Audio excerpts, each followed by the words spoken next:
ব্যাগে আছে দেখেন। আরেকটা সাউন্ড বক্স আছে না, ওটা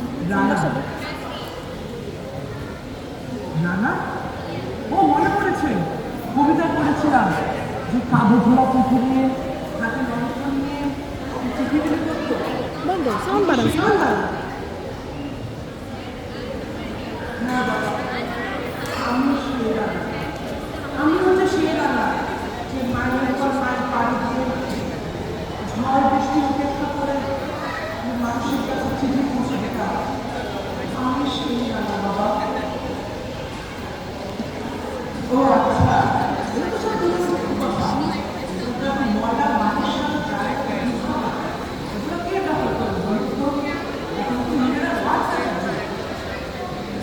আর দেখেন, এটা তো মোবাইল ফোন, একটা ক্লিক করলে কথা হয়, মেসেজে খবর আদান প্রদান করা যায়, ভিডিও করে কথা বলা যায়।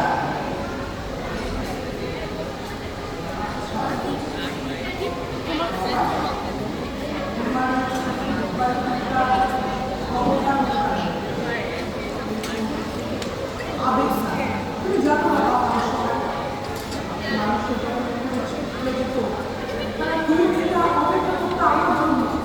কখন আমি ডাব্বাসটা খুলে চিঠিগুলো চলে যাবো মাইলের পর মাইলে।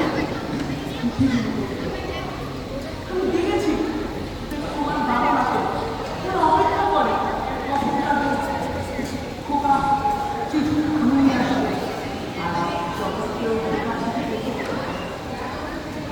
তখন মা খোকাটা বুকে জড়িয়ে রাখতো, তো খোকা বাবাটার পাশেই আছে। আর বাবা তোমাকে মেসেজ বলো ভালো আছে। আসলে সেটা আকাশের দিকে তাকিয়ে একবার নিজেকে প্রশ্ন করে বলো, আসলে ভালো লাগার নাম কি? আসলে তুমি ভালো আছে?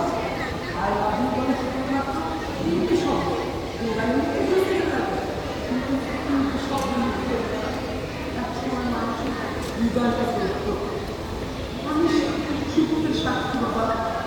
তুমি জানো, যখন কেউ কিছু খবর হতো এটাকে জোরে জোরে খবরটা করতো, আর অনেকে কান্না ভিজা চিঠি এখান থেকে নিয়ে যেত। এটা ছিল আবেগ, ধৈর্যের প্রতীক। আমি সব কিছুর সাক্ষী। রানা, তুমি ঠিকই বলছো। আসলে আমরা প্রযুক্তির পিছনে ছুটে ছুটে সম্পর্কের গভীরতা ভুলে গেছি। আমরা ভুলে গেছি একটা চিঠি আমাদের মানুষ বেশ করে তুমি মোবাইল থেকে মেসেজ না, এগুলো সব আপনি লিখে দেয়। আর আমরা তুমি জানো, আজকে আমি আমার দাদাকে ফোন করি, আর সেই চিঠি পৌঁছে না দাদাকে আমি তোমার তুমি পৌঁছে দিতে আজকে যেহেতু আমার আশা চিঠিটা আমার পুরনো দৃষ্টিতে ফিরিয়ে রাখবে।